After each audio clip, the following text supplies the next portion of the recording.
Today on the Tim Manor podcast show, I'm going to not pronounce a name because I'm going to get it wrong. So, Olivia, can you pronounce your name? It's Olivia Victoria Poddana. That's just a nice way of putting it. Olivia is a motivational speaker. Tell me what else you do, Olivia. Your videos are amazing, by the way. Thank you. For such a young age, you're very in tuned and emotionally aware, aren't you? Where's that come from? That comes from trauma. Talk to me about it. As always. So just a bit of background. I work as a therapist in the NHS and in my own practice. I do CBT techniques, which is cognitive behavioural therapy, all about how our thoughts influence our emotions and behaviours. And I've also trained in IFS, Internal Family Systems. I don't know if you know. No? Oh my gosh, okay. So IFS is probably the most powerful form of psychological therapy that I've come across. And in my own personal life, I've gone through like person-centered counselling, CBT, EMDR, psychotherapy, literally like you name it, I've been there. And then I came across IFS 4 years ago, and it's really revolutionising the way we approach psychotherapy. It comes with a slightly spiritual perspective. And we've been taught that in our mind is a singular thing, whereas actually IFS teaches that the mind is multiple, that we have an internal family within us. So when you say things like, oh, there's a part of me that really wants to make this happen, but then there's another part that has a completely different opinion, right? And you feel a bit like you've got a bipolar disorder or you're schizophrenic or something like that. And actually what it is those almost little people within you that just have opposing opinions on things. And the goal of IFS is to meet all of those parts, meet all the parts that are wounded, that have been through trauma, and really help them unburden all of that energy they've been carrying. And then connect to our self energy, because in IFS, we believe that healing doesn't come from the outside. It doesn't come from techniques. It comes from that internal connection that we always have access to. So, yeah, like I mean, you talk about the inner child a lot, don't you? That's your thing you talk about. And is that what you're talking about there? Is IFS literally having that conversation with that? Yeah, it is. I've never looked at it like before, about having the different parts. It's interesting, that, isn't it? Yeah, it's so fascinating. Like whenever I do a session with someone, and sometimes it's hard to understand what IFS is until you actually experience it. Yeah. And every single person, when they come out of the session is almost like a meditation trance in a way.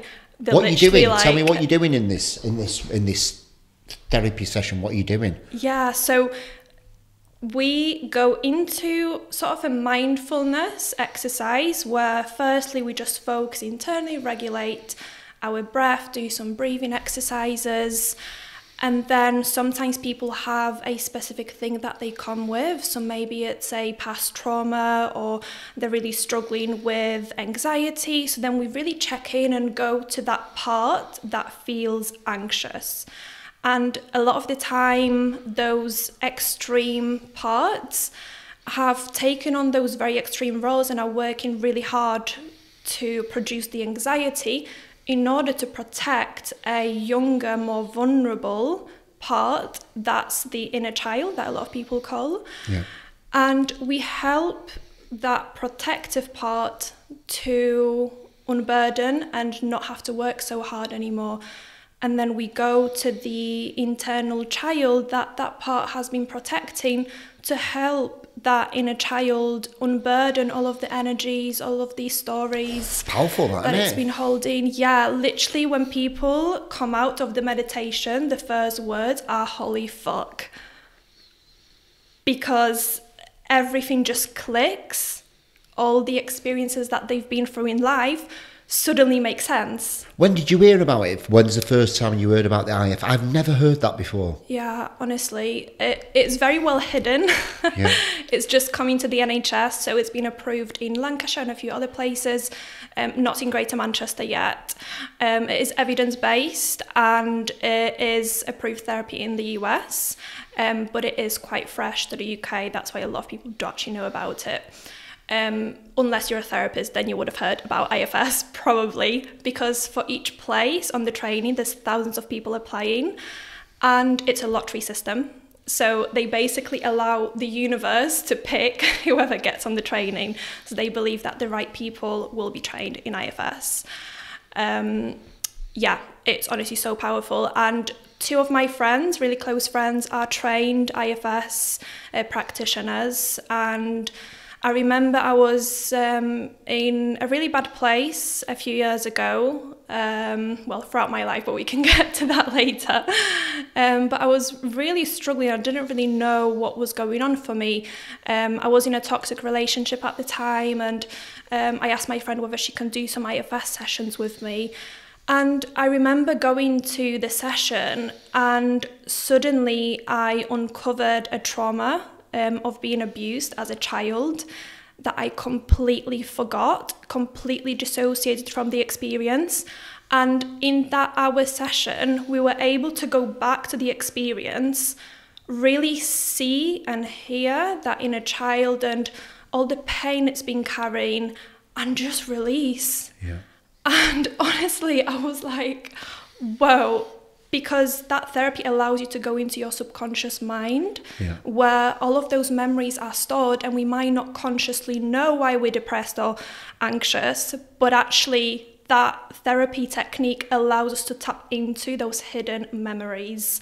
So after that, I was just sold, basically. The beginning part's really important then, isn't it? The breathing and getting into that space where you're allowing yourself to bring these up, because, I mean, there's stuff now in my life that triggers me, and I ask myself the question, why did that trigger you? Where has that come from? And it's always to do when I was a little Tim, and I'm like, well, you remember when that happened to you, or do you remember when your dog died at that point and stuff? It's attached to that, and I'm just like, well, who's actually talking to me? Yeah, it's because I'm asking myself the right questions. People don't know how to do that, do they? No, and awareness is the main thing. It's increasing that awareness of why something triggers us, and we so quickly to blame other people and, you know, never take responsibility, whereas actually I believe that even when something really horrible happens, it actually allows us to look within. Why is that experience really triggering us? You know, what's that internal system, what's going on, and really finding that out, because if we are able to heal that part of us, then that thing won't trigger us anymore. I can't believe you're 24. It's like talking to a 60-year-old or something. It's like, where has this come from? Where has this... Because like you're like truly passionate about this, about helping people, aren't you? Yeah. Where's it come from, that? What's that trigger? Talk to me about that. Can you talk about that? Yeah. So I believe, I've always been told that I don't act my age, I don't sound my age. Even when I was like 12, you know, speaking to my friends' parents, they were like, I can't believe you're 12. Like, you're literally like a 30, 40-year-old. Yeah. And that's always been the thing, literally since I was a very young child. And I believe that comes from trauma. And anyone that gets told... What, because you've had to grow up quick or something? Yeah, exactly. So anyone that gets told that they are very mature for their age, oftentimes they've learned very young how to take ownership over other people, themselves, because it wasn't safe for them to be children. So they had to almost become adults very young. And for me, it started in my mum's womb. So my mum, she was a very young mum. She was 18 when she was pregnant, and she was in a very toxic relationship. And she didn't realize it at the time. My dad is a typical psychopath. And when they were in the relationship, there was some red flags. And things that were really questionable. But I think when you're that age and the cultural pressures in Poland, she was already pregnant, so then she had to get married to him. And long story short, my dad was actually linked to some very dangerous Russian people. There was a lot of dangerous situations that my mum was placed in, literally like the Godfather movie. That was my childhood, the first 3 years of my childhood.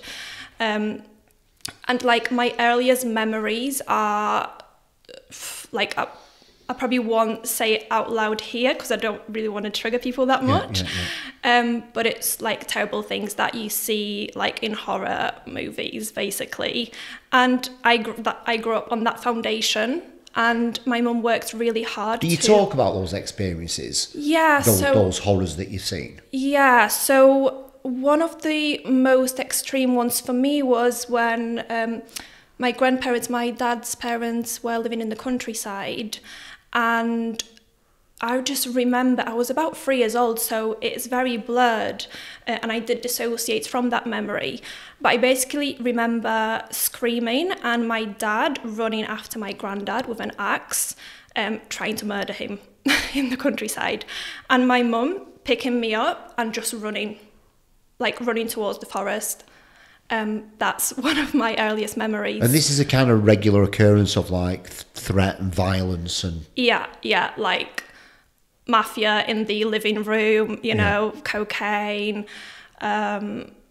literally everything that you can imagine.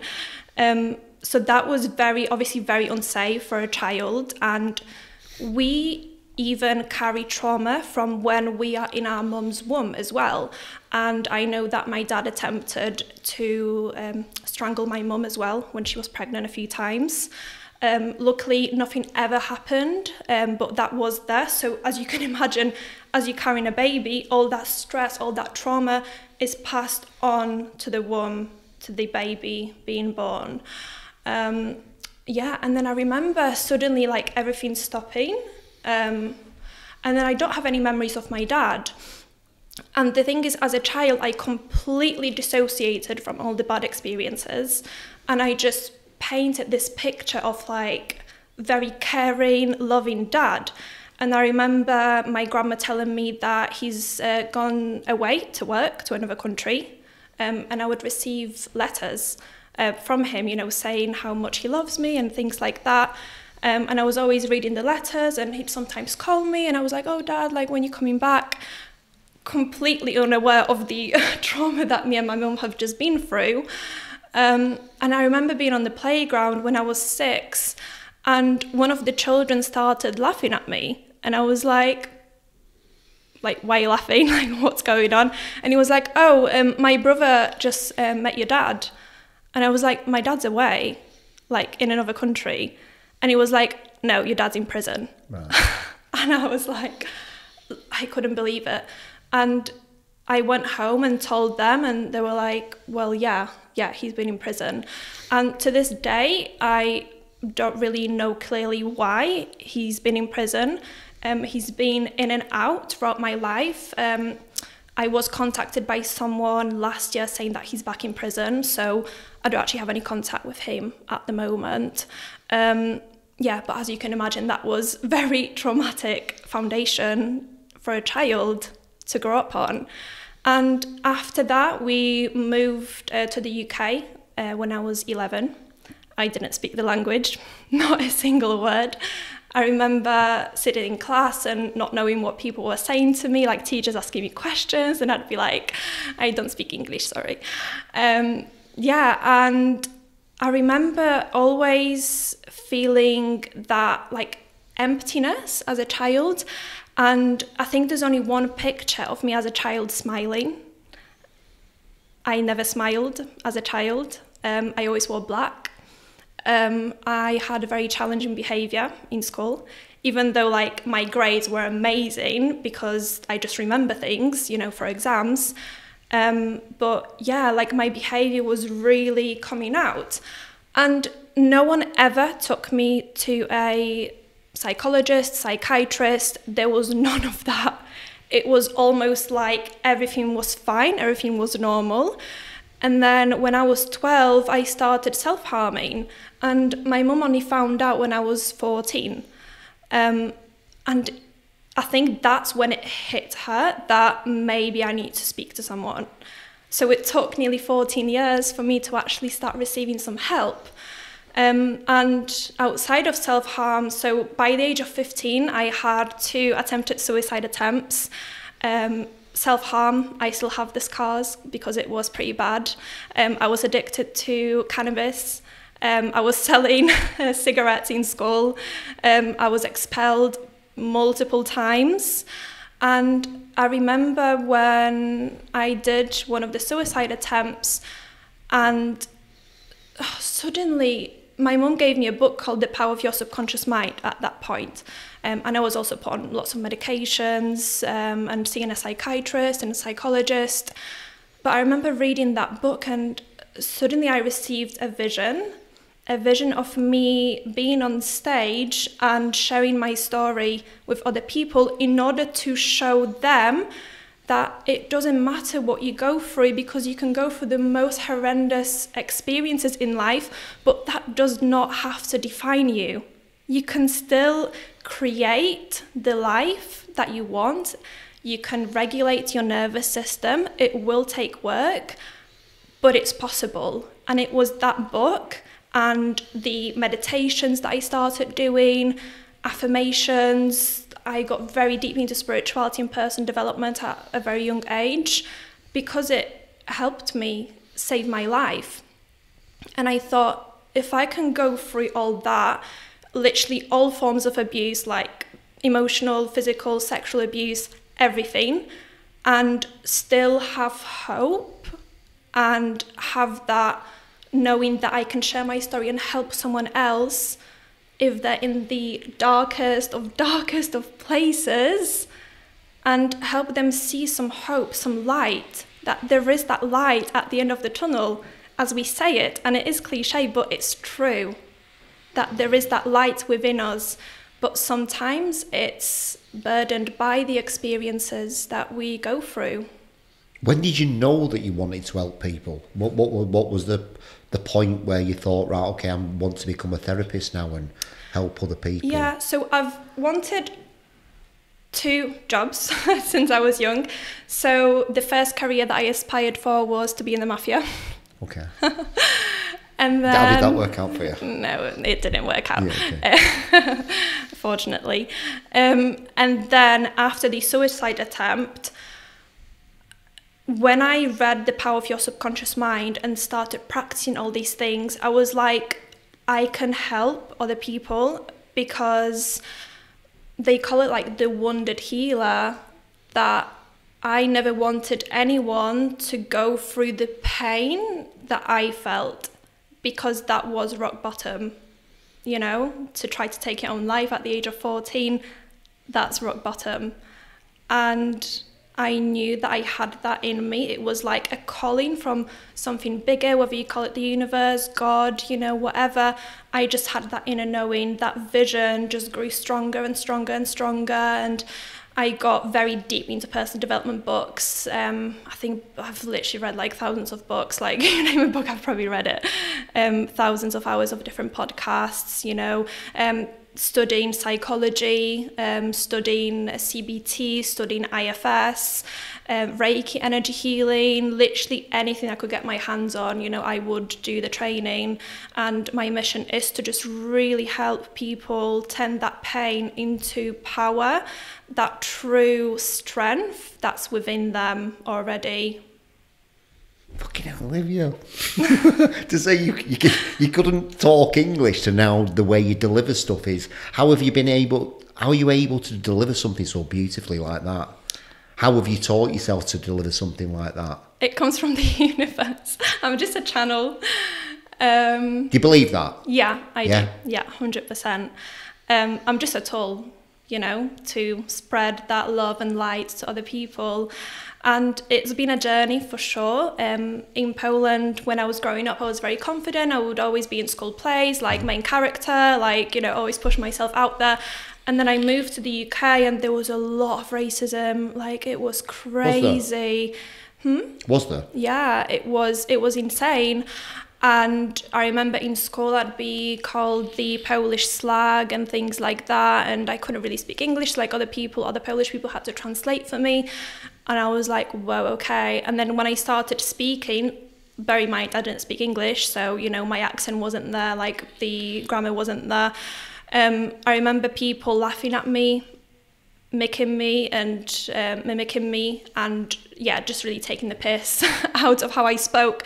So that caused me to then really take a step back, withdraw, not speak to anyone. I remember eating my lunch in the toilet on multiple occasions because I didn't feel safe to be around other people. I remember, even in class, like the teacher would ask me a question and I would just be silent. Like the voice was just really not there. And then I eventually made some friends, got into smoking, so that allowed me a very fun social life in school. But that fear of public speaking really grew, and it was to the point where I wouldn't speak if there was more than 3 people listening to me. Like, I just wouldn't, refused completely. And I went into university and I knew I had this vision of really helping people. So I signed myself up for a public speaking course, which was very challenging at the time, considering I couldn't speak in front of 3 people. I remember my first speech, I wrote it. Why have you done that, Olivia? What was the, why have you done that when you're so fucking shit scared? Why have you decided to do that? Because I know my mission. I know... It was that clear. It was that clear. I knew the purpose I had. So I was like, I have to go through this struggle, because a lot of the time our greatest fear actually becomes our greatest strength. So I signed myself up for the course, did the course. The first speech, I was literally shaking, like not even making eye contact, reading from the paper. And then by the end, I delivered a speech in front of 100 people. I was on 2 glasses of Prosecco, because otherwise I would have not been able to speak. And then from then I just grew. I met mentors along the way who really helped me, encouraged me, gave me opportunities to speak. And I feel like it's a skill, and I'm still developing that skill. I am very early on, but I do know the vision that I have. And I would say if there's anyone listening thinking that they're really scared of doing something, it's probably a sign that they should do it, because there will be something greater at the end of that, whether that's personal growth, personal satisfaction, that they've overcome that fear, or maybe it will lead them to their mission, if they do feel really lost at the moment. How did you get to be a therapist within the NHS? How did that come about? So I studied psychology, and then the pandemic hit. And I ended up jobless. I was working full-time prior to that. I was made redundant as soon as the pandemic happened, like literally the first day. And I was like, fuck, how am I going to pay my bills? Because like my mum, the way she's raised me was for me to always be independent and really fight for my dreams and work hard for my dreams. So I was like, okay, I've got to figure this out. So then I ended up working for Domino's, delivering pizza in the pandemic, which was great. And then I quit because it was not the place for me. I ended up working for the ambulance service, taking 999 calls. And then after that, I saw an advert come up about low-intensity CBT at postgraduate. So I was like, oh, that sounds interesting. So applied, got in straight away. And it was one of those things, I feel like I was meant to lose that job to lead me there, because my direction was going more towards business and not training in psychotherapy, and like using the business as a tool to help people, still share my story, still inspire people. And then it was like the universe was like, no, you've got to do the psychotherapy first. What sort of meditation do you do? Do you meditate every day? Yeah. What sort of meditation are you doing? Oh, literally, it really depends on the day. Sometimes I do internal family systems meditation to just really check in with all the parts of me that are active on that day. I need to do this with you. You I do. Need to do Yeah, it with you. You do. It sounds amazing. Yeah. Like, go on. Yeah. Yes, IFS. I sometimes just put some Indian mantra music and then focus on my breath. I've got a friend that's a yoga teacher, and she's taught me some different breathing techniques, like the breath of fire, to really pump the navel, and release all the toxins that we have throughout the sleep. So you just, depending on how you're feeling in the day, either sitting in stillness, or you'll do guided, or you right, perfect. Yeah, sometimes visualizations of what I want my future to be like. It just really depends. Like this morning, I just stood there and just visualize like a white light, coming down on me. Through you. Yeah. So it just depends. What is the vision then? What's the vision? The vision. Yeah. What's the vision for Olivia? How long have we got? So the vision for me is to be able to hold huge spaces for people, and I don't like to call it motivational speaking, but I want to be able to share my story, be vulnerable, and give others permission to be vulnerable, and realize that they have that inner strength, that inner power within them. So my vision is to travel the world, go around different countries, speak on stages, hold that space for people, and not just give them like a pep talk, but actually take them through different healing experiences so they can themselves see that they truly hold that power within. Because I know that on my journey, I've become almost addicted to personal development techniques and self-help. And I was told, like, do this Kundalini awakening and do this, like, chakra healing and EFT and this and that and that. And I was like, what the fuck? Yeah. Like, and I had that realization not that long ago that, like, actually it's all within me. Like, yes, those techniques can help, but they can become so dangerous if we rely on them a lot of the time, because it's just a protection mechanism. Yeah, agreed. It's not actually our true core self, which is always within, not outside of us. And this is what you're teaching, this is what you're preaching, this is what you're telling everybody, aren't you? Yeah, 100%. And outside of that, write books as well to access more people. I also want to have various charities as well to help young people who really struggle, because I never had that. I never had someone say, like, are you okay? Like, your behaviours, you're acting up in school, like, is everything okay?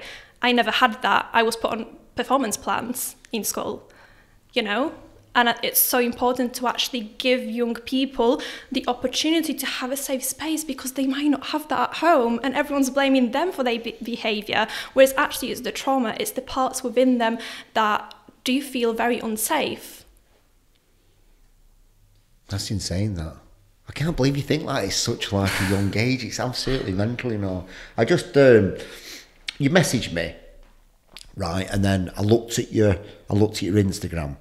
And I instantly knew that I want you on my podcast, because I see greatness in you. And I feel like I'm just at the start of your journey, and in years to come, like, you're going to be massive. And I know that I've had a conversation with you. Wow, thank you. Good luck, that means so much. Honestly. You're amazing, mate, honestly. You're amazing. Amazing. 24, I'm just like, you blow my mind. Thank you. You're going to help so many people, aren't you?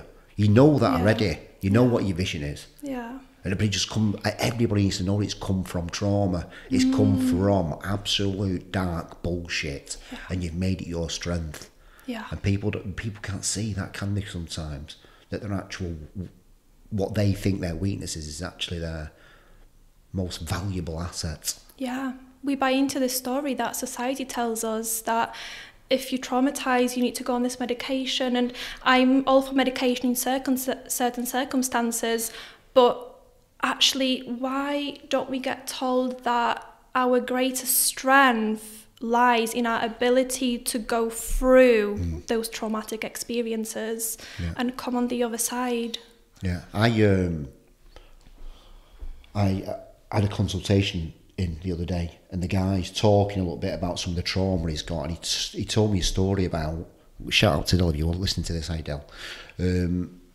He went to sleep and his dog died, and he went to sleep in his dog's bed, and his dad kept, oh, what are you doing that for, you pussy, get up, your dog, you know, like, and it triggered me in the meeting. I'm just like, whoa, what the fuck is going on there? Like, it really got to me, that. So I'm driving home from the gym. I asked myself the question, why did that trigger you? And then something came up, and it came up there, and I was like, oh my God. And I had to accept it, love it, and sort of forgive myself, and talk to little Tim and say, we're all right, I'm sorry that I did that for you. And I just started crying, driving home, I'm like crying for 5 minutes, like, oh, okay, now. It was at first, I didn't realise it traumatised me so much, but I brought it up, accepted it, loved it, and then I just let it go.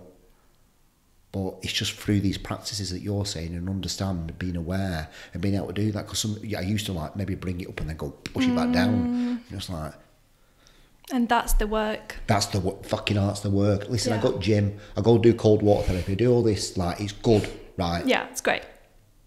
Awesome. That ain't the fucking work. No. That's the work, because it's fucking minging. It's so fucking hard. Yeah. It really is. And I really acknowledge that it is so difficult. And I don't want people to hear that, oh, you know, you just go through all this trauma and then you're healing and you're fine. Like, no, like, I still have things to work on, you know, especially in relationships, things can really trigger me. Yeah. Me too, mate. I'm 48. I'm still I'm still doing the fucking work. Yeah. It's never-ending work, because that's the reason we're here in this body on earth, to be able to do the work, to be able to release everything, and keep increasing that awareness of what's going on for us, so we can share that with other people and contribute to that collective healing. Because at the end of the day, it's not about us. It's about the collective healing, the whole of humanity, you know, going to a heaven on earth, you know, a better place for all of us. But that requires every single person to do their own little bit and do that deep inner work that's really fucking hard. Really fucking hard. Yeah. Minging. Yeah. Horrible. Yeah, because I used to, so at one point in my time I started training, doing a lot of the gym. So my relationship with the gym has very much changed now. When I used to go to the gym, I used to harden my exterior so nobody could hurt me inside, or could protect. Like, my mummy was hurt by my dad and stuff, and that's why that was my relationship with the gym. But it was hardening my heart as well, and I wasn't able to love. I wasn't able to communicate in a certain way. My relationship now is that I can look after myself. If what's it, or I'll what's it, and softening my heart. People have got to really understand, haven't they? Yeah. Yeah, and I really get that, because I was the same. For a while, I was putting on this brave face of, you know, this amazing, healed, strong person, never actually showing my vulnerability or, you know, the traumas that I've been through that really give me the purpose. You know, I was hiding all of that, you know. When people met me for the first time, they thought I was from this, I don't know, like, rich family, everything was great. And actually behind all of this is a story that everyone has that story. But it's so easy to see someone who's, you know, going to the gym and not really giving that emotional care for other people and be like, oh, he's a dick. But actually, no, what's behind that? Yeah, what's behind that? Yeah. So how do people get in touch with you then if they want to work with you? So they can email me on opoddana@gmail.com. How do you spell that? So it's opoddana @gmail.com. I'm also on Instagram, Olivia Victoria IFS. So it's OLIWIA VIKTORIA